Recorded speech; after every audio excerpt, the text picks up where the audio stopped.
provokator ini akan selalu pengen negara chaos. Tapi yang sering dilupakan adalah orang-orang ini nggak sadar kalau mereka sedang dikontrol. Dikontrol oleh narasi-narasi yang memang menginginkan negara ini chaos. Perdamaian bisa dicapai kalau kita juga mengakui dan menjamin keamanan Israel. Itu kan data lo, data pemerintah. Loh, emang data yang benar data Selios?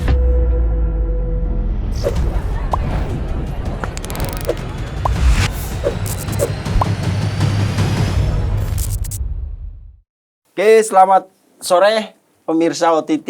Ini podcast pertama kita setelah Lebaran. Bahkan hari ini masih suasana Lebaran ya. Tapi abang kita yang satu ini, Bang Alim, nama lengkapnya Ahmad Alimuddin. Ya. Benar ya, Bang? Betul. Beliau ini aktivis, pemerhati politik, dunia pendidikan dan teknologi. Tapi ada yang menarik. Kenapa kita undang abang ini ke sini? OTT itu pingin ada orang-orang yang menggunakan ruang publik itu untuk sesuatu yang konstruktif. Okay. Meluruskan DFK orang bilang disinformasi, ya kan, fake news dan kebencian, hal-hal seperti itu. Jadi kita undang orang sesuai kompetensinya untuk menyampaikan kepada masyarakat bahwa misalnya tentang situasi politik sekarang, apa sih yang sebenarnya terjadi. Walaupun yang kita undang itu tidak selalu orang yang pro pemerintah, tapi juga orang-orang yang menamakan dirinya kaum kritis walaupun hawa-hawanya itu mereka pembenci pemerintah. Tapi kita selalu ngasih ruang untuk apa sih perspektif lu tentang negara ini. Nah, kenapa saya kemarin mengundang Bang Alim? Karena gini, sekitar 2 atau 3 minggu lalu atau sebulan lalu saya bicara dengan Mbak Ulta Levena di sini. Nah, waktu itu ruang sosmed kita saya pusing, Bang. Dipenuhi dengan narasi-narasi yang katanya mengkritisi pemerintah. Tapi saya lihat seperti ya ini ada agresi, ada serangan-serangan di sosmed gitulah. Jadi seolah-olah apapun yang dilakukan pemerintah itu salah. Sementara saya tidak melihat narasi yang menyeimbangi itu. Jadi ketika kita masuk ke sosmed, negara pasti salah aja udah. Nah, kemudian muncul ada beberapa akun sosmed dan saya waktu itu ngikutin narasi abang di sosmed tentang MBG, tentang Tio, tentang BOP, tentang Ustadz Felix. Saya pikir, wah, orang ini kayaknya perlu diundang. Karena apa? Karena kita butuh narasi-narasi yang menyeimbangi narasi yang terlalu kritis katanya itu. Tapi kesannya kayak masa sih pemerintah kita nggak ada bagus-bagusnya gitu loh. Dengan kerja dia yang mengurusi 13.000 pulau ini, 200 sekian juta penduduk, nggak ada bagus-bagusnya. Ngomongin MBG salah, BOP salah, ngomongin Koperasi Merah Putih salah, ngomongin apa aja salah. Makanya 2 atau 3 minggu lalu saya lihat ini kayak udah mulai berimbang. Ada narasi-narasi yang membuat kita tidak terlalu berkecil hati jadi warga negara Indonesia di pemerintahan yang sekarang. Gitu. Karena itu terima kasih Bang Alif di ini Lebaran hari ketiga ya. Keempat kalau saya. Keempat kalau Bang Alif. Iya. Ya? Oke. Karena saya Lebarannya hari Jumat. Hari Jumat. Oke. Kita bisa ngobrol di sini dan kita mau tahu dulu Bang, apa yang Abang lihat sekarang dengan hiruk pikuk narasi yang ada di sosial media itu? Saya kalau masuk sosial media itu rasa-rasanya kayak ngelihat Indonesia itu pengen hancur. Bukan kayak tinggal seinci doang Bang. Waktu itu saya bilang tinggal seinci masuk jurang. Jadi nggak perlu nunggu 2030, ya kan? Iya. Nah itu jadi masuk ke kiri salah, ke kanan salah, naik ke atas salah, loncat ke bawah salah. Jadi nggak ada benarnya tuh. Betul. Nah dan memang kan karena background saya IT ya, jadi saya jadi mudah untuk memverifikasi data gitu, mencari tahu informasi mana yang benar, mana yang salah, mana yang framing. Karena yang paling berbahaya itu kan framing. Ya kan, walaupun nggak dengan sengaja diungkapkan di ruang publik, tapi kan itu jadinya ke framing. Dan kita nggak bisa mengontrol bagaimana orang memahami narasi yang beredar. ya kan? Assalamualaikum warahmatullahi wabarakatuh. Assalamualaikum warahmatullahi wabarakatuh. Saya Komisaris Jenderal Polisi Purnawirawan Dr. Ito Sumardi. Saya Dr. Haji Razman Arif Nasution, SASAG MA PhD. Saya dan kawan-kawan dari Cokro TV dan Pergerakan Indonesia untuk semua mengucapkan Selamat Idul Fitri. Minal aidin wal faidin. Selamat Idul Fitri 1 Syawal 1447 Hijriah. Minal aidin wal faidin, mohon maaf lahir dan batin.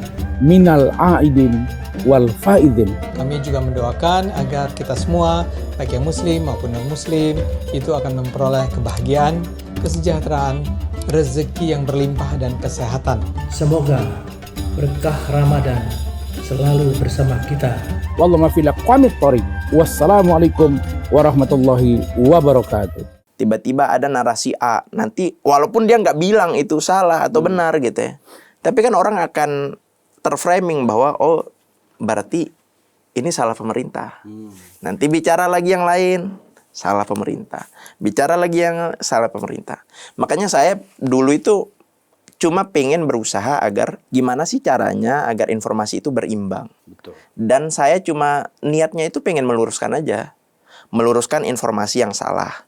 Meluruskan hal-hal yang menurut saya, oh nggak begini nih cara memahaminya. Ya kan? Dulu kan dimulai dari Pilpres, terus kemudian tapi lewat akun organisasi ya pada saat itu. Terus kemudian setelah Pilpres, saya dulu kan sederhananya 2019 saya juga dukung Prabowo Sandi kan. Dulu kita punya organisasi namanya Kami Berani, kaum muda bersama Prabowo Sandi, ya kan. Dulu tuh pada saat itu 2019 selesai Pilpres, tenang. Nggak ada tuh rame-rame antara Prabowo sama Jokowi. Padahal begitu pas Pilpres itu kan, wah gila itu. Ya kan? Saling sikutnya, ininya, rame lah pokoknya. Bahkan bisa jadi itu paling panas lah pada saat itu. Ya kan? Tapi begitu setelah Pilpres, Prabowo ketemu dengan Jokowi di stasiun. MRT waktu itu. Kan habis itu kita tenang-tenang aja, santai aja gitu. Karena Prabowo itu kan lebih mengutamakan perdamaian di atas pertumpahan darah gitu loh. Itu yang waktu itu saya pikirin harusnya setelah 2024 selesai nih. Nggak bakal ada rame-rame, saling serang, saling sikut, panas dan sebagainya. Ternyata anggapan saya salah. Ya kan? Anggapan saya salah. 2024 harusnya kita menikmati kemenangan atau ya udah kita legowo dengan kekalahan. Habis itu kita sama-sama bangun bangsa ini menuju yang lebih baik. Ternyata enggak. Justru makin panas dan lebih gila daripada yang saya bayangkan di 5 tahun sebelumnya. 2019 itu ya. DFK di mana-mana, ya kan, hoax di mana-mana, framing di mana-mana. Itulah yang kemudian saya berusaha untuk gue ngonten lewat akun pribadi. Kalau dulu kan nggak mau lewat akun pribadi karena gue nggak pernah memaksa. Walaupun dulu ya gue kampanye ke berbagai daerah, berbagai kota, kabupaten, ke desa-desa. Gue nggak pernah memaksa teman terdekat gue untuk mengikuti pilihan politik gue untuk mendukung Prabowo Gibran. Nggak pernah.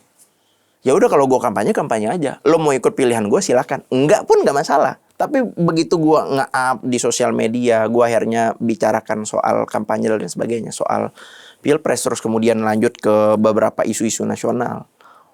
Itu mulai banyak tuh yang nggak suka. Terutama memang mereka yang secara pilihan politik di 2024 itu memang berbeda. Ya kan? Begitu lanjut lagi, mereka dari teman dekat, teman seorganisasi, teman, wah banyak lah. Jadi mulai renggang gitu. Bahkan dengan terbuka, pernah tuh rame gua kan, dia ngata-ngatain gua di komentar orang gitu kan. Yang itu gua nggak pernah kepikiran kok lo bisa kayak gitu ya. Karena gua merasa gua nggak punya masalah sama lo. Sampai segitunya. Gua cuma mengutarakan apa yang ada di isi kepala gua dan apa yang gua yakini. Dan gua nggak pernah menyerang lo dengan apa yang lo yakinin. Ini kan soal ijtihad aja, soal perbedaan pandangan aja. Tapi ketika lo berhasil di framing tanpa lo berusaha untuk memverifikasi, terus yang salah siapa? Dirinya sendiri. Kan kita cuma pengen berusaha untuk menyajikan, ya kan? Kalau lu nggak bisa melakukan verifikasi, nih gue kasih data berbeda. Tinggal lu yang milih, oh ini benar, ini salah. Nggak tiba-tiba gue memberikan hal yang berbeda, lu bilang, wah lu salah nih, lu sesat nih, lu bukan teman gue, dan lain sebagainya. Kan lucu aja gitu. Oke. Bang, tadi abang bilang, memang benar ya, kalau kita bandingkan pemilu 2019 dan 2024, itu jauh lebih keras 2019. Oh jauh. Gila keras. Jauh. Dan Itu ibarat El Clasico. iya. Ya kan? Tapi suasana setelah itu, apalagi setelah Pak Jokowi dengan Pak Prabowo bersatu, Pak Prabowo bersedia masuk kabinet, itu kan adem tuh. Ya Pak, ya ada lah, tapi nggak seperti sekarang sosmed kita ya, keras banget ininya. Menurut abang, di mana masalahnya? Sampai sedemikian masifnya itu narasi-narasi yang katanya kritis terhadap pemerintah itu. Oke. Akarnya di mana sebenarnya? Karena kan harusnya 2024 tuh kan bahkan setelah sidang MK itu nggak reaksinya nggak seperti 2019 Bun ya. Betul. Tuh. Menurut Akarnya gua di ya, mana? akar masalahnya itu ada di provokator yang nggak disadari oleh banyak teman-teman gua atau teman-teman di sosial media. Oke. Bagi gua banyak orang kritiknya sah kok. Gua nggak pernah menyalahkan orang kritik. Tapi yang sering dilupakan adalah orang-orang ini nggak sadar kalau mereka sedang dikontrol. Dikontrol oleh narasi-narasi yang memang menginginkan negara ini chaos. Siapapun yang jadi presiden, mau itu Ganjar kek, Pak Jokowi kek, SBY kek, Anies kek, bahkan Prabowo. Atau bahkan mungkin nanti ada AHY, Gibran, KDM, dan lain-lain. Siapapun presiden, provokator ini akan selalu pengen negara chaos. Siapa itu? Berarti kalau abang tadi sebut mau presidennya Ganjar, siapapun, berarti orang ini orang yang di luar sistem gitu. Di luar sistem, yang paling banyak ya dari luar negara kita. Oh, berarti Orang-orang yang memang dari dulu zamannya Orde Baru sampai hari ini cuma mikirin satu hal, cuan. Kan dalam setiap chaos itu pasti ada cuan. Iya kan? Siapa yang cuan ketika reformasi 98? Bukan berarti saya ngomong kayak gini terus dibilang saya nggak pengen reformasi ya. Bukan dong. Kan memang kita semua menginginkan reformasi. Tapi apakah mandat reformasi itu berhasil membawa Indonesia jauh lebih baik? Sampai hari ini tidak. kita bisa mempertanyakan itu kan. Contoh indikator paling utama deh, misalnya soal korupsi. Zaman eranya Soeharto betul ada korupsi. Tapi hari ini korupsinya jauh lebih masif. Bahkan itu nggak cuma di tingkat nasional, di tingkat provinsi, sekarang mainnya ke di daerah. tingkat kabupaten, bahkan di tingkat desa. Coba lihat waktu presiden statement audit desa misalnya. Ada berapa banyak itu yang ketar-ketir. Koruptor itu follow the money, Bang. Yes. Begitu dana desa banyak ke daerah, ke desa, ke sana mereka larinya. Betul. Jadi berpindah sarangnya dari pusat ke daerah. Sekarang bupati-bupati banyak yang ketangkap itu. Banyak.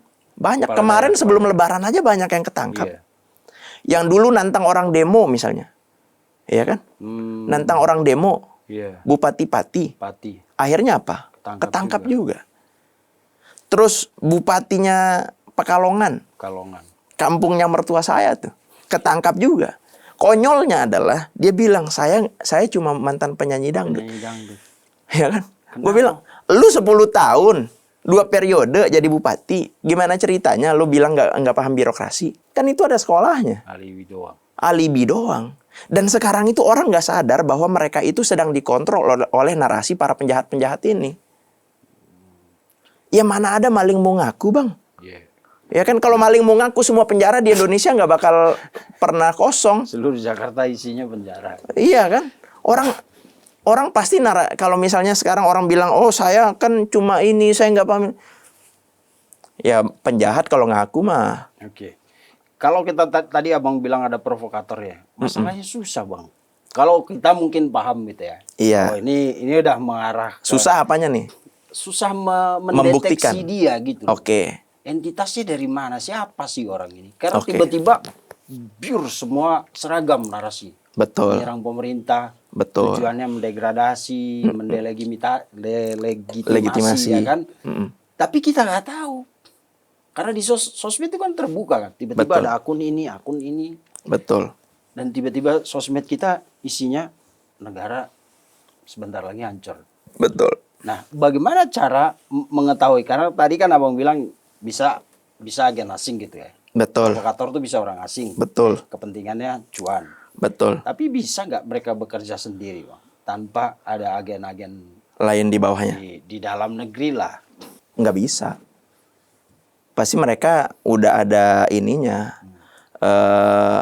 Ibarat bisnis itu ada konsorsiumnya, ada kelompoknya, ya kan? Kalau cara paling sederhana verifikasinya, cek aja. Misalnya siapa nih yang jadi SJW, Social Justice Warrior, Justice Warrior. ya kan? SJW, siapa nih, ya kan? Kita bisa cek tuh, siapa yang mendanai mereka. Yang mendanai mereka ini orang dari mana nih? Berapa total dananya? Yang jadi pertanyaan adalah, masa kok sekarang narasinya orang-orang yang bela pemerintah bilang ini duit, gue sebut nama nggak apa-apa kan? Soros boleh. George Soros misalnya, ya kan? Justru harusnya lu bertanya, ngapain Soros ngasih duit ke LSM-LSM yang ada di Indonesia? Dan secara terbuka, terang-terangan dia membeberkan semua tuh LSM yang memang mereka danain. Artinya kan dia siap perang terbuka dengan kita semua. Ya kan? Dan mereka itu nggak paham bahwa nggak ada makan siang gratis. No free lunch. Orang ngasih duit, gue misalnya ngasih duit ke ini, atau misalnya gue di startup dulu ya. Gue punya bisnis dulu di startup. Siapa yang mau ngasih pendanaan series A, pre-seed, pre-series dan lain sebagainya ke sebuah startup, kalau dia nggak pengen sesuatu di situ, exitnya apa? Kalau ke startup itu kan exitnya adalah gue bisa jual lagi saham gue dengan harga yang lebih tinggi. Ke sini apa? Cuannya mungkin bukan dari LSM. Tapi apakah ketika chaos itu orang nggak dapat untung? Di setiap perang itu apakah orang negara-negara yang memberikan menjual senjata dan lain sebagainya nggak dapat untung? Pasti dapat untung dong. Ya kan? Pertanyaannya, kenapa orang-orang yang selama ini menyerang pemerintah nggak berusaha untuk mengapresiasi pemerintah ketika pemerintah berhasil? Itu satu. Dua adalah, orang itu nggak sadar bahwa mereka ini sedang dikontrol oleh narasi. Karena minimnya literasi, mereka itu nggak berusaha untuk memverifikasi itu. Minimal cari, atau misalnya ketika kita ngelihat satu narasi, kita baca narasinya, kita cari narasinya, cari datanya. Kita bandingkan dengan data yang beredar. Misalnya, Selyos keluarin data. Dirty Vote filmnya. Misalnya. Dirty Vote dan lain sebagainya, misalnya ngeluarin data. Dokumenter kan itu. Pasti kan ada datanya. Pernah nggak kita berusaha untuk ngebandingin data ini? Gimana cara memvalidasi datanya? Ada tuh kemarin gue lihat di komen gue. Itu kan data lo, data pemerintah. Loh, emang data yang benar data Selyos? Atau data yang benar itu cuma data-data yang menurut lo imani sebagai benar? Kan gak begitu dong. Gue data Selyos saja berkali-kali gue baca. Gue bandingin. Ketika itu salah, gue coba bandingin kan. Gue coba sajiin. Oh, menurut Selyos begini, begini, begini. Oh, menurut BPS begini, begini. Contoh paling sederhana tuh waktu BPS ngeluarin data kemiskinan. Dibandingin dengan data World Bank. Pernah dengar nggak? Iya. Ya kan? Yeah. Kan dibandingin. Akhirnya mereka mengimani data World Bank. Bahwa Indonesia itu negara miskin. Dan nggak percaya dengan data BPS. Kan gue kasih perbandingan. Data BPS itu bicara soal kebijakan negara untuk memberikan bansos. Agar lebih tepat sasaran. Siapa yang layak dibantu oleh pemerintah, siapa yang enggak. Karena fokusnya adalah dalam negeri. Sedangkan World Bank itu, dia kan ngambilnya data semua negara di dunia.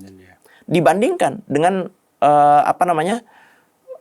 kondisi ekonomi kelas menengah, negara-negara kelas menengah. Pasti Ya kita jelas lah.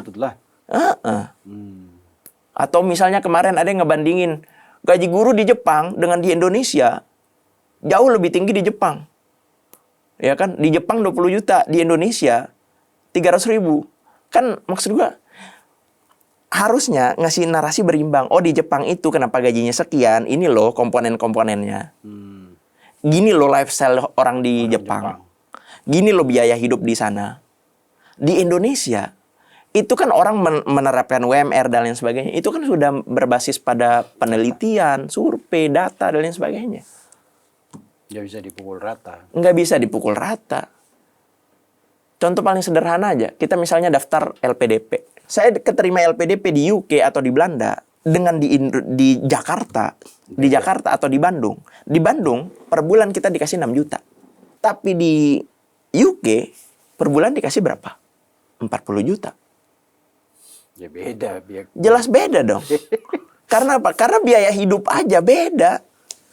Biaya kita ngontrak aja di UK aja bisa 20-25 juta. Iya. Per bulan. Ya kan? Iya. Jadi kadang orang-orang itu pengen kelihatan seolah-olah angkanya gede, tapi nggak menyertakan komponen-komponennya gitu. Oke. Nah, yang jadi pertanyaan Bang, kenapa narasi-narasi yang dibangun misalnya NGO itu, LSM itu, begitu mudah dipercaya? Saya jadi ingat dulu saya pernah di LSM. Jadi karena mereka punya agen yang terjun langsung ke masyarakat paling bawah, bahkan di tempat-tempat yang terisolasi. Misalnya di situ taruhlah mereka bergerak di bidang pertanian. Mereka dampingi petani-petani itu. Bagaimana caranya misalnya mengubah kebun lu kalau misalnya jagung udah nggak produktif, nggak usah dipaksain. Tanam aja pohon. Jadi interaksi mereka sangat intens. Jadi mereka itu dianggap sebagai seperti pewarta kebaikan lah. LSM itu. Betul. Dan mungkin misalnya kemarin kan saya kemarin bertanya, bagaimana bisa si George Soros itu mempengaruhi orang-orang kita? Mungkin dengan aktor-aktor ini ya Bang ya. Orang-orang LSM itu dibuat jadi sosok yang benar-benar dipercaya oleh masyarakat. Caranya ya mereka memang selalu turun ke lapangan. Nah, pemerintah kita bukannya begitu juga. Misalnya ada dinas pertanian kan sampai di desa-desa itu. Iya. Apa gayanya berbeda atau gimana? Enggak, sebenarnya begini, kan ya setiap organisasi itu kan punya caranya masing-masing ya. Dan sebenarnya yang itu balik lagi ke kita. Kita itu sebenarnya sebagai personal nih, sebagai individu, lebih percaya ke siapa? Kan sama aja yang dilakuin kan. Tapi kita lebih percaya siapa? Kalau memang dari awal, gue itu pernah bikin satu statement. Kita itu nggak ditentukan oleh diri kita, tapi oleh pilihan politik kita. Ketika dari awal pilihan politik kita aja sudah beda. Misal abang sama saya, pilihan politik kita beda. Dari awal otomatis kita nggak bakal melihat kebenaran secara utuh. Karena gue meyakini ini adalah air. Sedangkan abang meyakini ini adalah kopi. Ya kan? Padahal kita belum lihat sama-sama. Ini air atau kopi. Dari awal perspektifnya udah ke satu sosok. Ketika satu sosok itu yang kita lihat, sampai kapanpun kita nggak bakal lihat kebenaran di situ. Karena kita meyakini bahwa oh ini adalah kopi, bukan air. Tapi bagi pihak lain, ini adalah air, bukan kopi. Sehingga kita nggak berusaha untuk membuktikan ini air atau kopi. Sama seperti misalnya dalam kehidupan kita sekarang, dalam dunia sosial media atau dunia nyata kita sekarang. Ketika misalnya pilihan politiknya udah beda, misalnya lo adalah si A, gue adalah pendukung si B, maka tidak akan pernah bisa melihat itu sebagai sebuah kebenaran. Oke, tergantung dari perspektif. Mana perspektif kita melihat itu ya. Oke, kita balik lagi Bang ke tadi narasi-narasi distorsif itu yang katanya kritis ya kan ke Pak Prabowo. Nah kemarin kan Pak Prabowo akhirnya membuka ruang khusus meja bundar. Ya meja bundar itu kan. Menurut saya itu bagian dari kan sebelumnya dia minta Pak siapa yang disuruh untuk lihat deh video-video yang tentang MBG itu lu kumpulin, gue mau lihat kan. Kepala KSP. KSP, ya kan? Pasti dikasih lah. Kita nggak tahu yang dikasih yang bagus apa enggak. Tapi intinya ABS ya. Tapi menurut saya akhirnya emang Pak Prabowo keluar dan bikin meja bundar itu. Tapi pertanyaan saya itu kita semua udah dengar. Tapi pertanyaan saya Bang, gini, kan beliau ini nggak ngurus negara ini seorang diri. Iya nggak? Betul. Dia punya kabinet. Menteri-menterinya jago-jago katanya, ya kan kompeten lah, kita percaya pilihan beliau. Terus dia punya partai Bang, partai-partai koalisi. Kenapa semua isu itu dijawab oleh Pak Prabowo? Gitu? Dan bahkan partai nggak kelihatan. Iya itu yang saya mau tanya sekarang, iya kan? Koalisinya koalisi jumbo loh ini. Iya. Dari Banyak. Aceh, BOP, MBG itu Pak Prabowo jawab sendiri. Partai-partainya kemana, Bang? Apakah sudah pada bergerilya untuk persiapan 2029 atau mereka sendiri juga tidak setuju dengan program-program Pak Prabowo? Karena saya lihat dari BOP, saya tidak lihat tuh, mungkin saya salah. Ya, saya tidak lihat ada ketua partai, padahal ada ketum partai loh di kabinet itu. Iya. Ada Pak. Semua ketum partai ada di situ. Ya, semua. Pak. Semua. Ya, Semua. betul. Ya, itu. Tapi kok nggak ada suara ya, Bang? Yang bicara Prabowo terus. Iya.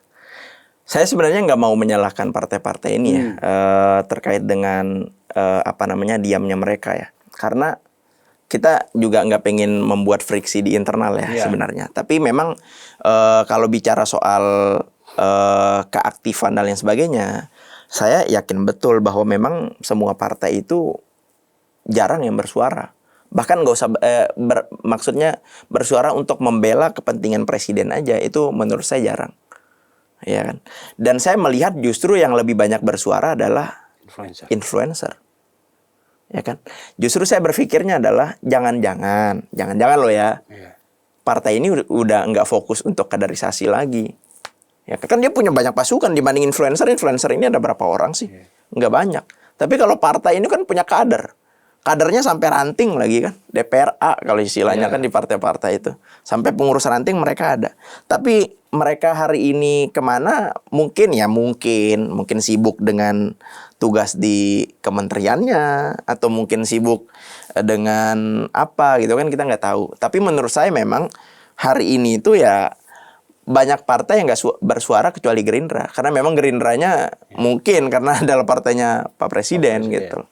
Kan harusnya yang diharapkan adalah partai-partai ini juga, dia kan satu koalisi dengan Presiden ya, harusnya memberikan suara lah. Setidaknya kalau nggak bisa meluruskan, memberikan informasi yang benar, seperti yang mungkin saya lakuin gitu. Walaupun mungkin saya juga nggak berhak untuk memaksa mereka ya, tapi harusnya itu secara sadar mereka melakukan itu. Tapi hari ini memang nggak dilakukan. Saya nge-follow semua partai loh ya. Dari yang oposisi, PKS, PDIP, Nasdem. Saya follow semua tuh. Nggak ada yang nggak saya follow. Kecuali partai-partai kecil. Anggaplah Garuda, Prima, dan lain sebagainya gitu loh. Menurut Abang kenapa mereka nggak bersuara?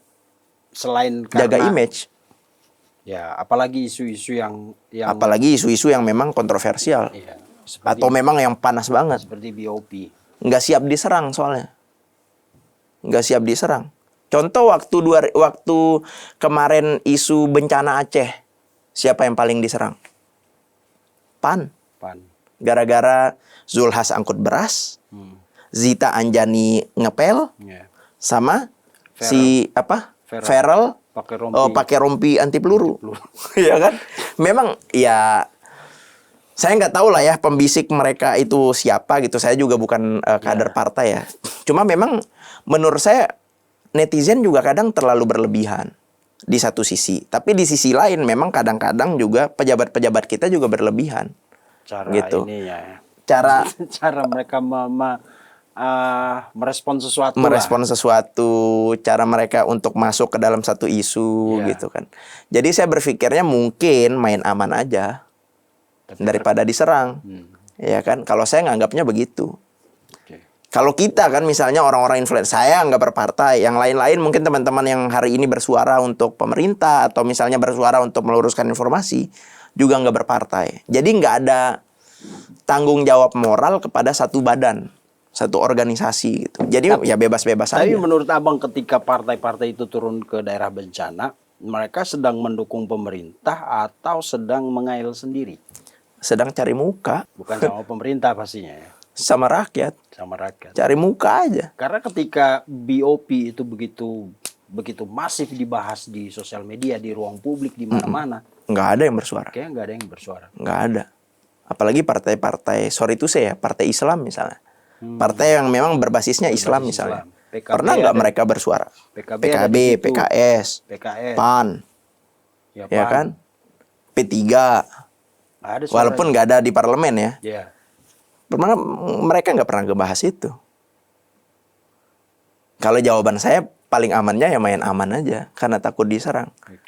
Ya kan? Atau takut dianggap sebagai pro Zionis. Karena kan presiden kan distigmakan sebagai pro-Zionis hari ini. Ya kan, sejak BOP sampai hari ini selalu distigmakan dengan pro-Zionis. Apalagi yang mengatakan itu adalah influencer yang memang mereka ini dianggap oleh banyak masyarakat sebagai orang yang paham agama. Contohnya? Contoh, misalnya Ustadz Felix. Kan bicara BOP dari kemarin. Bahkan di konten keduanya waktu bicara BOP itu langsung kan, guys, pemerintah kita guys. Ya kan? Kalau abang pernah lihat tuh videonya. Iya. Satu meja dengan penjajah guys. Kita bahas tuntas. Itu dong. Gua itu mah. Ya, iya maksud gua adalah. Tapi itu sepotong banget. Gitu. Maksud gua adalah banyak orang yang bicara soal masalah utama negara kita pendidikan. Tapi lupa bahwa mereka sedang mendegradasi pendidikan itu sendiri. Mereka bicara kemana-mana, kita peduli pendidikan, kita harus bikin pendidikan Indonesia lebih baik lagi.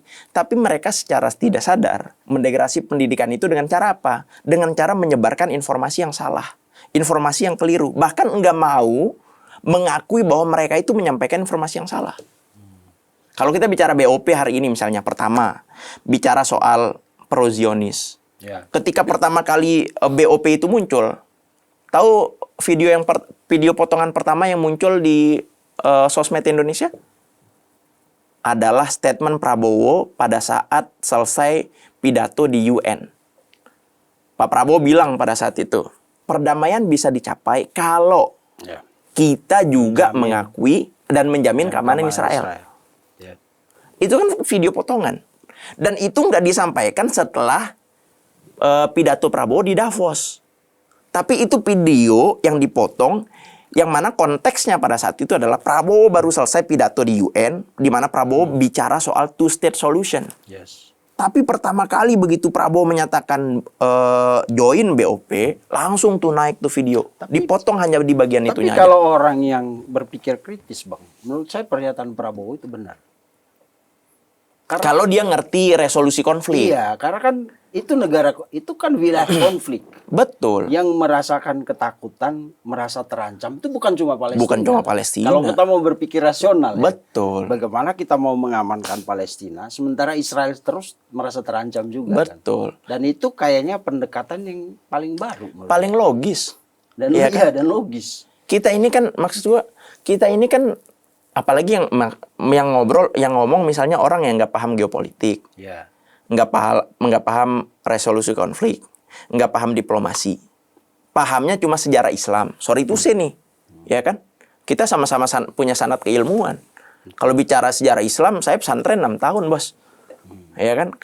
Tapi bukan bermaksud sombong. Maksudnya adalah kita itu perlu memang ngebela Palestina, ya kan? Kita nggak perlu pertanyakan bagaimana Indonesia membela Palestina. Tapi yang jadi masalah adalah jangan sampai kita menyebarkan berita yang sepotong. Banyak orang bicara, nggak usah, kalau kita mundur ke belakang, begitu presiden bicara soal two-state solution, banyak juga nih yang bicara ngapain kita two-state solution, ngapain kita akuin Israel. Ya kalau Indonesia nggak bisa mengakuin Israel, kapan Palestina merdeka? Kan jelas, begitu ketemu Emmanuel Macron, Prabowo bilang, kita akan ngakuin Israel, membuka hubungan bilateral dengan Israel kalau Palestina diakui sebagai sebuah negara yang merdeka. Di New York, di Majelis Umum PBB, Prabowo mengulang hal yang sama.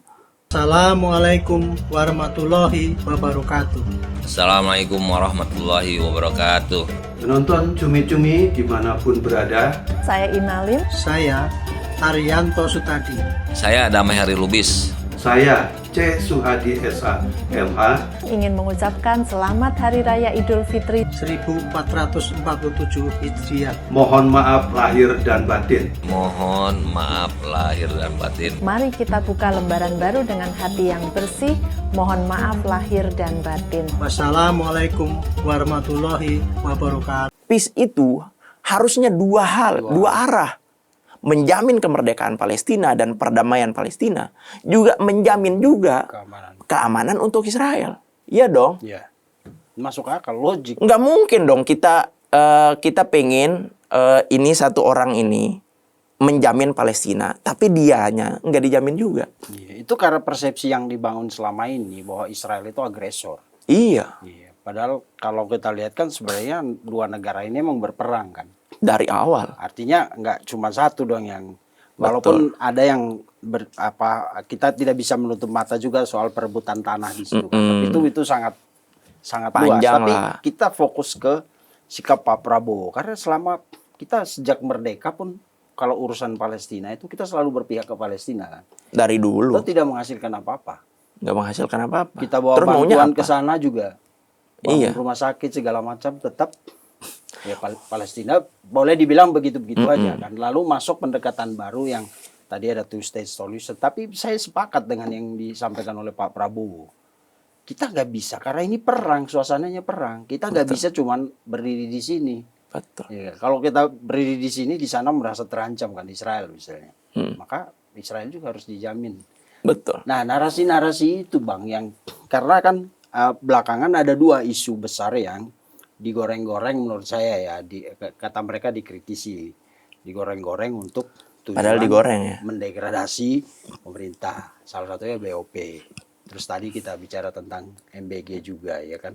MBG itu Top, ya, of mind. inilah ya. Top of isu Iya. yang nggak pernah Nggak kelar-kelar ada tuh. matinya. Ya kan. Kalau kita bicara BOP, misalnya orang-orang kayak Ustadz Felix atau siapapun lah, Iya. sampai hari ini pun mereka nggak ngasih solusi. Mereka bisanya Kritik aja. kritik aja. Bahkan kritiknya lebih cenderung nyinyir, Iya. bukan Dan mengkritik. kasuistik Bang. Iya, Padahal ini kan sebuah kebijakan besar. betul. Sama juga seperti misalnya orang-orang yang mengkritik MBG. Ya. Mereka itu nggak bisa ngebedain. Ini yang lo pengen apa sih?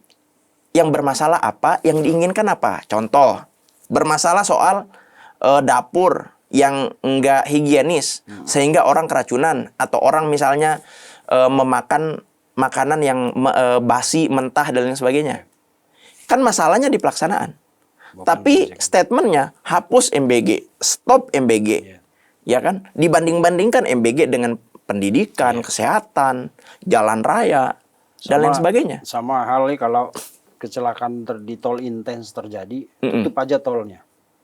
Ya kan karena menimbulkan kecelakaan. Betul. Padahal itu kan kasuistik. Betul. Masih ada MBG yang menjalankan Yang bagus lah gitu. Ya. Dan sekarang pemerintah udah tegas 1.500 lebih lah, 1.508 kalau nggak mungkin salah. ini juga kesempatan pemerintah untuk membuka ruang Untuk orang-orang yang tadi Ya, kritis, yang mengkritisi ya itu kan ya. kan bicaranya adalah Betul.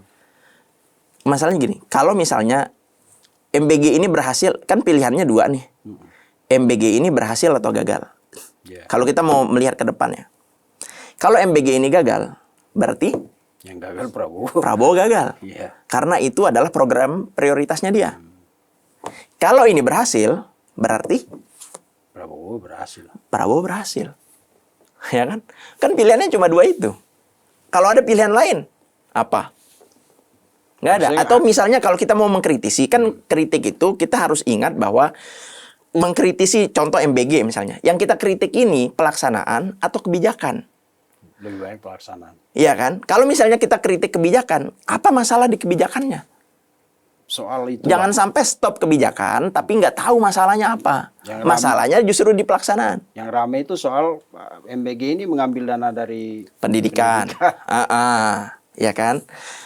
Dan ini orang banyak nggak sadar, Bang. Kalau kita bicara dana pendidikan, termasuk misalnya yang soal bicara soal MBG misalnya, Tio, Ketua BEM UGM misalnya, saya nggak tahu dia pernah hadir di sini misalnya, atau Selios misalnya, gue nggak tahu ya. Dulu kan orang pernah nyerang gue gara-gara calistung, baca tulis hitung. Tapi menurut gue orang-orang ini tuh nggak bisa calistung, Bang. Kenapa itu? Nggak bisa baca tulis hitung. Semua orang termasuk Adian misalnya PDI waktu itu kan, bilang oh ini dana pendidikan diambil untuk MBG, ya kan? Terus Tio bilang maling berkedok gizi, terus yang lain-lain banyak lah, selalu MBG setiap hari. Sederhana aja, kalau memang itu mengambil dana pendidikan, ini hitungan sederhana ya, Iya. ya kan? Saya nggak pengen bilang hitungan bodoh saya, ntar dibilang bodoh beneran lagi kan. Kalau memang ya. Dengan yang sederhana yang bisa Hitungan dipahami sederhana. dari Sabang sampai Merauke Iya. ini ya. Baca APBN 2024 pendidikan. Kita bicara pendidikan nih. APBN 2024 pendidikan. Itu berapa sih anggaran kita? 500 sekian triliun. Ya kan? 500 sekian triliun anggaran pendidikan pada saat itu. 2024. Belum ada MBG nih. Masih Pak Jokowi jadi presiden. Di akhir masa jabatan Jokowi, kan udah mulai pembahasan anggaran tuh. Agustus, September, Oktober itu kan udah mulai pembahasan anggaran untuk 2025. Salah satu yang diminta oleh presiden terpilih apa? MBG. Tolong dong Pak, masukin MBG. Dianggarkanlah MBG sebesar 71 triliun. 500 Pak, 500 triliun anggaran pendidikan 2024. 2025 naik jadi 660-an sekian triliun. Artinya ada kenaikan anggaran yang itu diambil dari pos-pos lain untuk mendukung MBG. Kenapa narasinya seolah-olah MBG mengambil dana pendidikan? Padahal anggarannya nambah. Dari adanya program MBG. Dari adanya program MBG. Berarti ini sama sekali nggak ada urusannya sama potong-memotong. Nggak ada dong. Kan yang dipotong itu dari efisiensi. Tapi kenapa Pak Habibur Rahman mengakui waktu itu bahwa dana MBG itu emang diambil dari dana pendidikan? Kan sebelumnya Teddy Seskap itu kan sudah menjelaskan.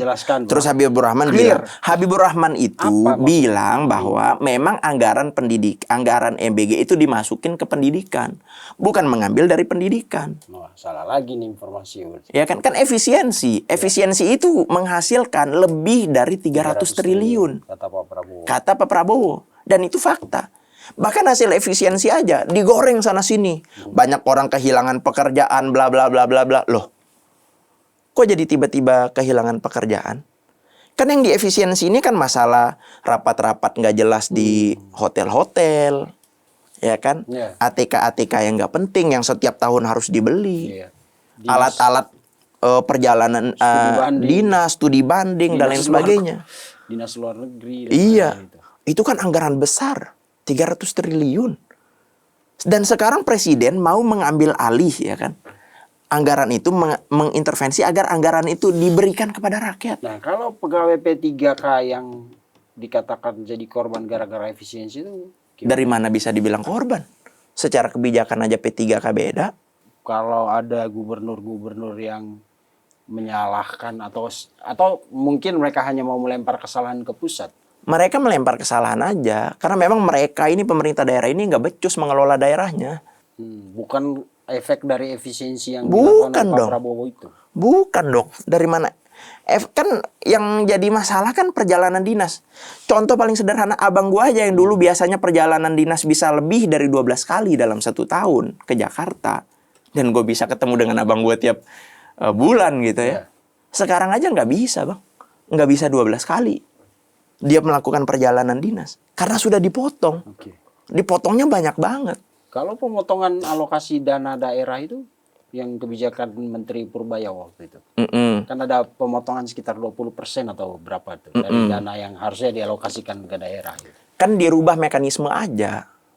Enggak benar-benar dipotong. Kan mekanismenya yang dirubah. Nah, ini nih narasi yang kita kan orang taunya ada pemotongan 20%. Betul. Dan itu bisa dijadikan oleh pemerintah daerah mungkin untuk mengolah dana yang disalurkan ke daerah. Berarti sebenarnya tidak ada pemotongan ya? Nggak ada Pak. Yang dipotongkan itu kan memang efisiensi untuk perjalanan dinas, untuk rapat-rapat nggak penting dan lain sebagainya.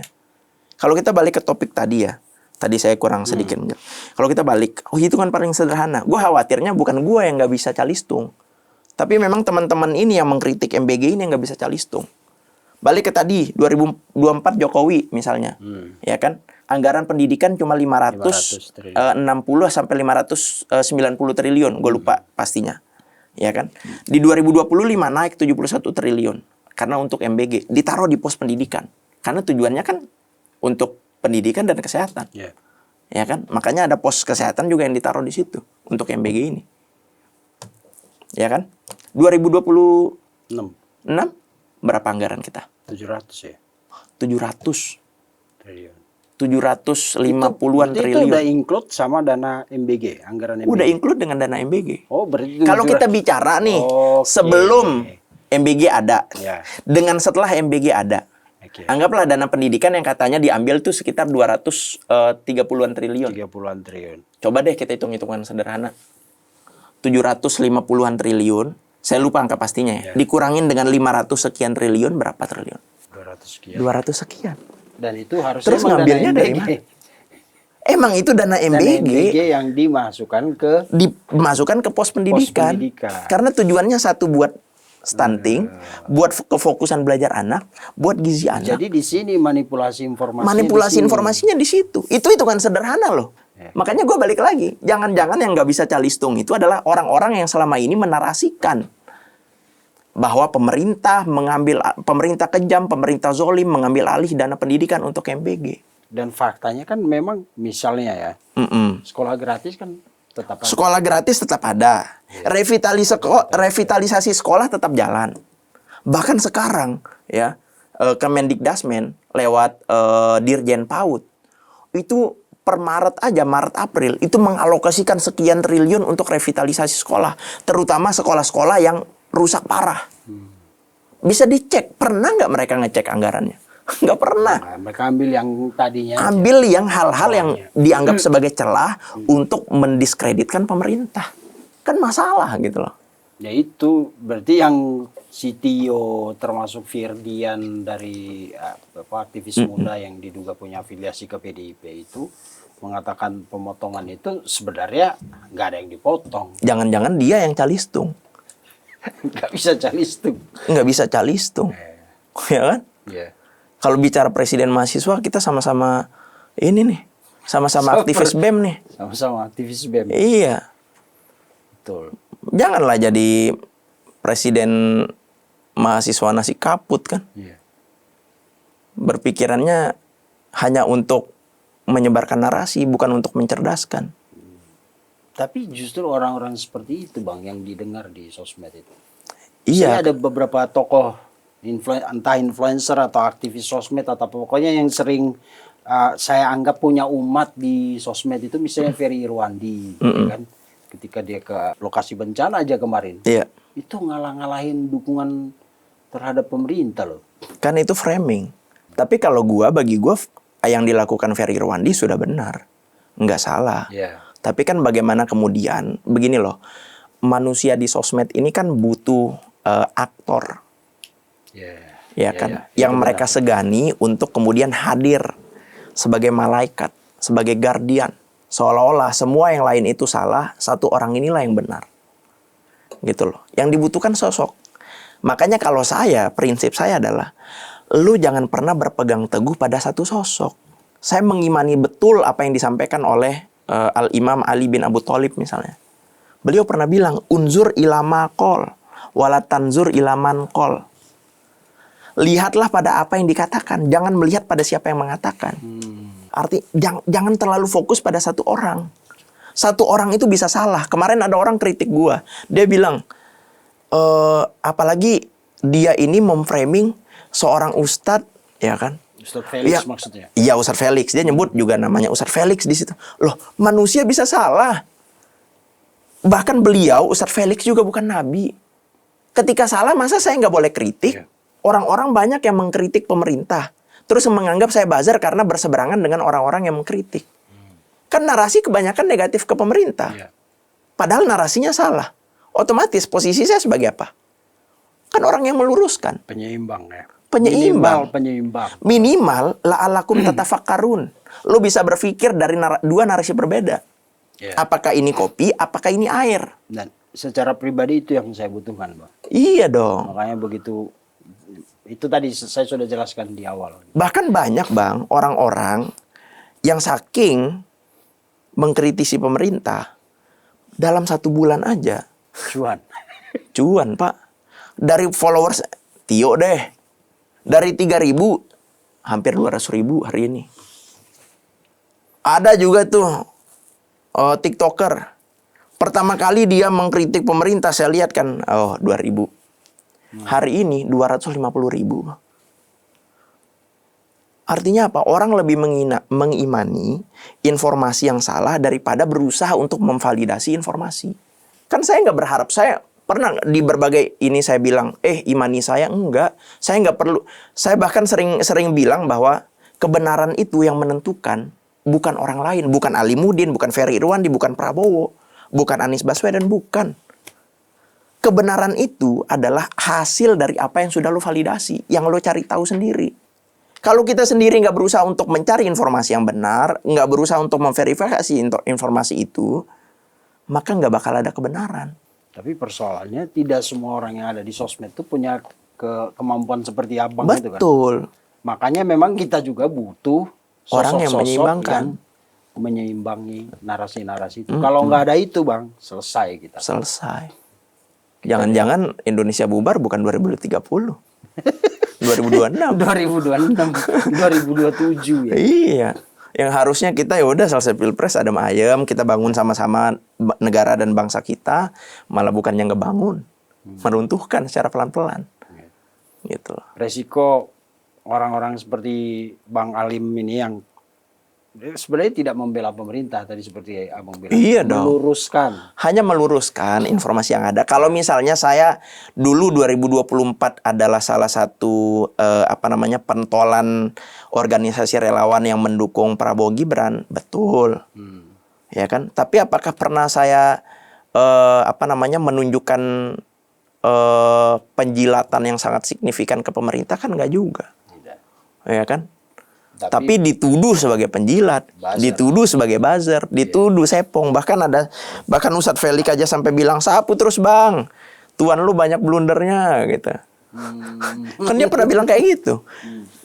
Maksud gue, bisa nggak sih lo, oh iya bang, kritiknya bagus atau apa gitu. Jadi kalau kita bertanya, emang Ustadz Felix nggak punya tuan?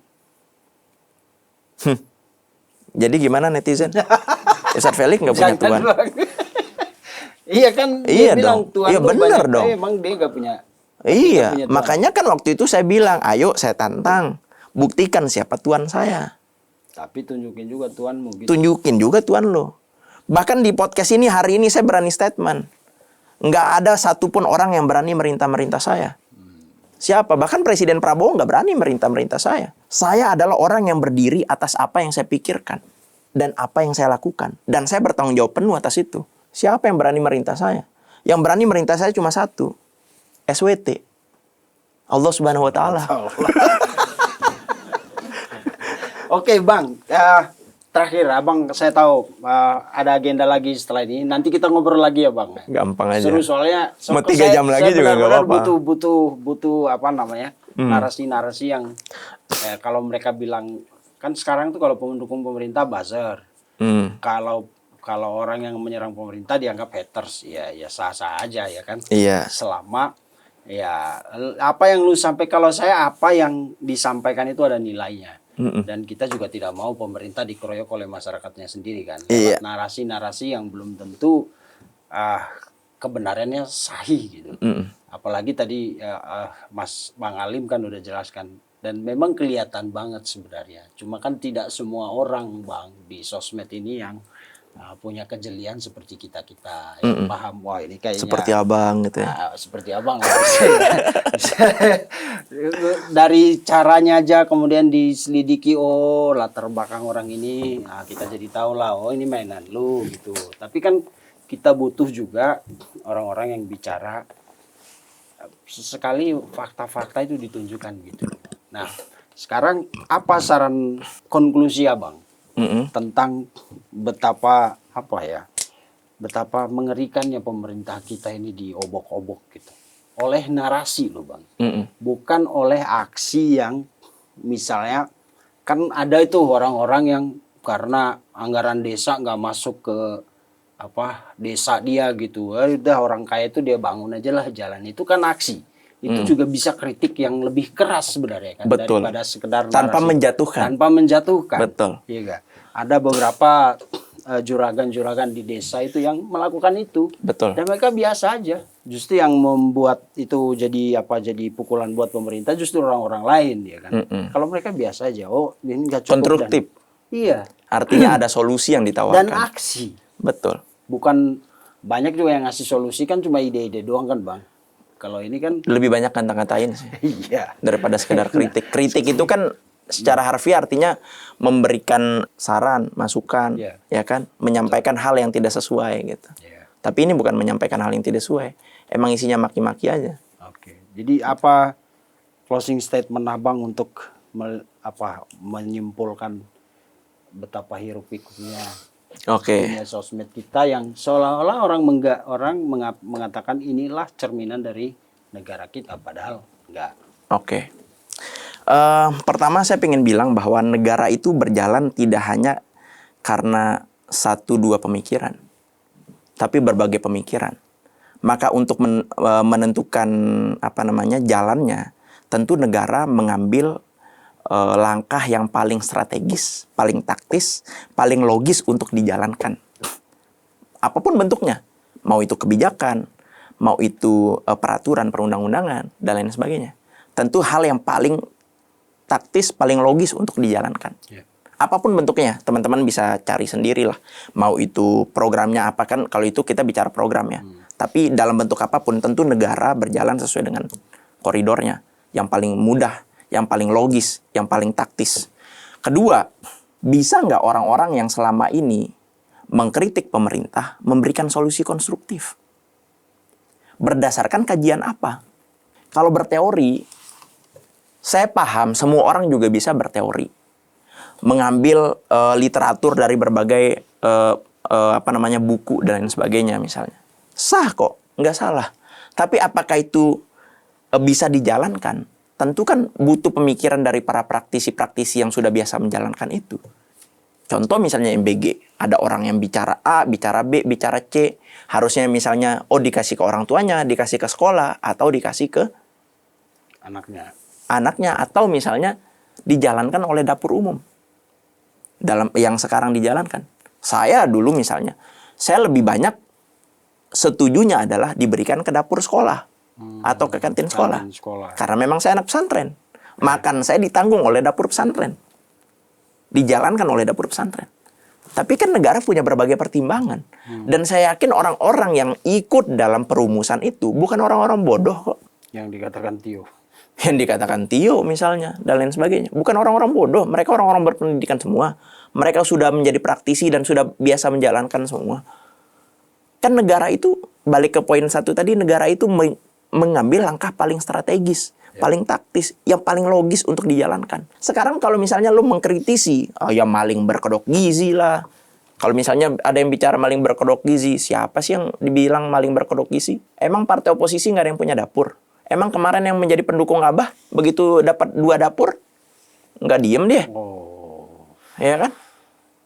Masa saya perlu sebut namanya? Saya yakin netizen punya lah namanya. Next episode kita harus bedah itu, Pak. Iya dong, maksud saya solusinya apa? Lu ini sedang mengata-ngatai pemerintah atau benar-benar memberikan solusi? Atau berharap jabatan? Atau karena memang lu nih lagi berada di posisi yang memang nggak menguntungkan aja? Bismillahirrahmanirrahim. Assalamualaikum warahmatullahi wabarakatuh. Assalamualaikum warahmatullahi wabarakatuh. Saya Joli Payumara. Saya Teddy Gusnaidi. Aku Nafasya. Halo semuanya, perkenalkan aku Rania. Saya Elida Neti. Saya Ustadz Fatullah Egi Sujal. Saya ingin mengucapkan Selamat Hari Raya Idul Fitri 1947 Hijriah. Selamat Hari Raya Idul Fitri. Minal aidin wal faidin. Mohon maaf lahir dan batin. Selamat Hari Raya Idul Fitri. Mohon maaf lahir dan batin. Mari kita buka lembaran baru dengan hati yang bersih. Insya Allah kita sampai kepada takdirnya husnul khotimah. Semoga menjadi pribadi yang fitrah. Assalamualaikum warahmatullahi wabarakatuh. Ya kan hari ini kan banyak cara orang caper itu, Pak. Ya, betul. Banyak cara. Bisa dengan memuji, bisa juga dengan memukul. Ya kan? Seperti misalnya mantan presiden UGM dulu mengata-ngatai Jokowi, akhirnya jadi wakil ketua Partai Keamanan Bangsa misalnya. Tahu lah ya. Iya. Seperti nama penulis. Iya. Nah, sekarang misalnya ngata-ngatain Prabowo, ya kali aja nanti Partai Garuda mau nawarin kan jadi wakil ketua, atau mungkin Partai Keadilan Sejahtera. Iya kan? Konstruktif.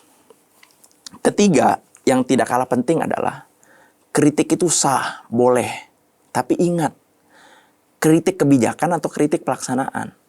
Jangan sampai kita pengen mengkritik pelaksanaan, tapi konklusinya adalah kebijakan. Hapus kebijakan. Hapus kebijakan. Tolak MBG. Lah, nggak nyambung dong, Bos. Ya kan? Kita berniat pengen ke Surabaya, tapi malah kita putus ke Medan. Atau ke Medan. Ya kan? Atau kita putus saja tolnya di... Putus saja kapalnya, nggak boleh ada kapal Sumatera Jawa misalnya. Kan nggak nyambung, Pak. Kan harusnya nyambung dong. Mengkritisi kebijakan, maka apa solusi untuk kebijakannya? Negara kan tahu, oke, masalah di pelaksanaan. Maka tindakannya adalah hentikan berbagai SPPG yang bermasalah. Atau kebijakan pemerintah join BOP. Lo bilang jangan join BOP, lo masuk penjajahan gaya baru dan lain sebagainya. Kenapa lo nggak bilang, keluarlah Indonesia dari PBB. Keluarlah Indonesia dari G20. Keluarlah Indonesia dari BRICS. D8, ya kan? Atau BRICS dan lain sebagainya. Kenapa nggak bilang kayak gitu? Kan konyol gitu loh. Maksud gua, jangan sampai masalahnya di A, konklusinya di B. Sering ngata-ngatain orang logikanya sesat, nggak nyambung, terlalu pemerintah. Tapi lo sendiri lebih menyesatkan daripada orang yang dikata-katain sesat. Dan keempat terakhir, saya cuma pengen bilang bahwa siapapun manusia di negara ini bisa salah. Kita ini bukan nabi.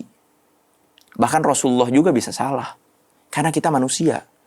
Dalam Islam kita meyakini bahwa sumyal insan mahalul khoto' wan nisyan. Kita dikatakan manusia karena kita pusat salah dan lupa.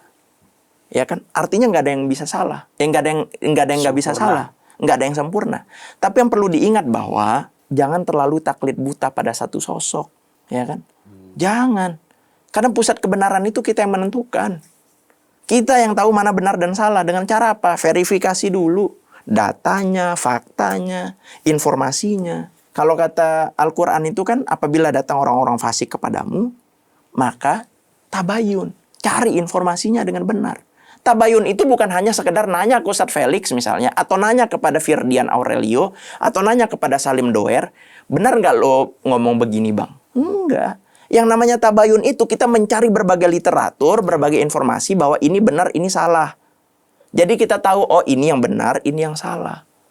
Saya pun bisa salah. Dan saya sangat terbuka dengan kritik siapapun yang pengen menyalahkan saya. Bila perlu kita duduk bareng kayak gini. Karena saya selalu meyakini bahwa ketika kita sudah duduk, selesai. Oke nih, oh salah gue ternyata di sini. Oh salah lo di sini. Kan selesai. Jangan sampai cuma nantang orang, ayo ketemu, ayo podcast. Tapi sampai hari ini nggak berani. Banyak yang begitu bang? Banyak. Kalau saya dari dulu bahkan saya diancam. Waktu saya jadi koordinator BEMNUS, saya diancam, si Alim jangan pernah berani datang ke Riau. Kalau enggak, saya bunuh. Tadinya kan saya lagi kongres di internal kampus. Saya bilang sama teman-teman, saya izin, saya nggak bisa ikut sampai akhir kongres, tapi saya mendukung kongres ini berjalan dengan baik. Saya izin mau ke Riau. Niat saya ke Riau ngapain? Saya pengen tahu nih orang yang ngancam gue, ngebunuh gue siapa. Begitu sampai apa? Cium tangan bos. Halo bang, aduh maaf bang, itu bercanda doang. Itu seorang Menlu BEM loh itu yang ngomong. Bayangin kalau dia menjabat di posisi penting negara. Pasti kita pengen ekspresinya. Mengedepankan estetika. Jelas tadi mendengarkan. Saya temuin. Kalau saya dari dulu begitu bang. Dari zaman saya BEM, zaman saya MI, saya temuin. Lo punya masalah apa sama gue? Kalau lo gak suka dengan pemikiran gue, bantah. Nggak perlu ngancam-ngancam. Dan kita udah biasa dengan ancaman kok. Ngapain takut? Gitu loh. Kalau misalnya ada yang merasa diancam, selesaikan. Presiden pun menjamin kok keamanan. Iya kan? Presiden pun usut tuntas katanya kan. Kayak gitu. Jangan hanya berani di jauh, tapi nggak berani tatap muka. Padahal kan tatap muka itu esensinya temu muka, pikiran, jiwa. Betul. Untuk apa? Untuk menyambung tali silaturahim. Gitu. Iya. Pemirsa, itulah obrolan kita dengan Bang Alim. Nanti akan mudah-mudahan punya waktu untuk kembali datang biar kita berbagi cerita dari semua orang. Jadi benar seperti yang Bang Alim bilang tadi, jangan taklid buta sama seseorang. Mendengarkan informasi dari banyak orang itu sangat penting karena itu memperkaya persepsi kita tentang sesuatu ketimbang kita mati-matian percaya sama satu orang dan tanpa mendalami informasi yang dia berikan, maka kita akan sesat sesat-sesatnya apabila orang yang kita percaya itu ternyata punya niat buruk gitu. Karena itu jadilah orang yang mau mendengar siapa aja. Benar. Karena balik lagi ya, sentrum kebenaran itu seperti kata Bang Alif itu ada di diri kita sendiri. Kita yang akan memfilter nanti bahwa orang ini ternyata informasinya gak bagus gitu. Jadi selalu usahakan dalam segala hal itu memiliki informasi pembanding. Jangan hanya dengar satu, dengar juga yang sana. Jadi urusan politik itu bukan urusan sederhana. Jangan sampai kita mau berpolitik tapi ujung-ujungnya jadi tumbal para politisi yang punya kepentingan yang mungkin kita sendiri tidak bisa pahami gitu. Iya, jangan sampai mereka menikmati uang besar, kita cuma menikmati nasi bungkusnya. Kita jadi tumbal politisi jadinya. Iya. Jadi hidup biasa-biasa saja, bukan maksudnya santai gitu, tidak. Kalau kita petani ya bekerjalah sebagai petani. Kalau Bang Alim ini pengamat, ya punya kemampuan di bidang teknologi juga, dia tahu apa yang dia lakukan. Jadi kalau mau berdiskusi, mau ikut diskursus apapun, jangan pernah menggantungkan semua informasi pada satu sumber. Dengarkan informasi dari yang lain-lain juga. Dengan itu negara kita ini akan aman karena semua orang mau bersikap toleran, itu yang paling penting ya Bang. Untuk hari ini kita cukup dulu Bang Alim, terima kasih banyak. Terima kasih banyak Bang. Sudah mau datang ke studio Terima kasih juga udah menerima nanti saya. Kita ada beberapa narasumber teman-teman muda yang mudah-mudahan bisa kita diskusi bareng di sini. Ada Mbak Salsabila Saira ya. Ada Mbak Ulta. Mungkin kita ngobrol di sini untuk supaya orang-orang muda di luar sana juga mendengarkan bahwa tidak semua orang muda itu seperti Tio misalnya, atau seperti Firdian yang diidolakan banyak orang. Nggak masalah idolakan banyak orang, tapi mendengar juga hal dari orang-orang lain yang seusia mereka itu penting. Karena jangan merasa bahwa ini idola kaum muda, ini harus didengerin. Tidak. Banyak orang-orang muda yang punya perspektif berbeda dari Tio, dari Firdian, siapa lagi itu, yang kita juga perlu dengarkan supaya ya kita benar-benar jadi orang yang menganut kebenaran ya, bukan memilih satu perspektif aja. Terima kasih Bang Alim. Terima kasih banyak. Sukses selalu Bang. Sukses. Ngimbangin Sukses untuk terus. OTT. Kita selalu tunggu ini Ini karena lagi Ramadan aja, jadi agak ngurangin gitu ya, video sedikit. Siap. Oke, terima kasih pemirsa. Sampai jumpa di episode selanjutnya.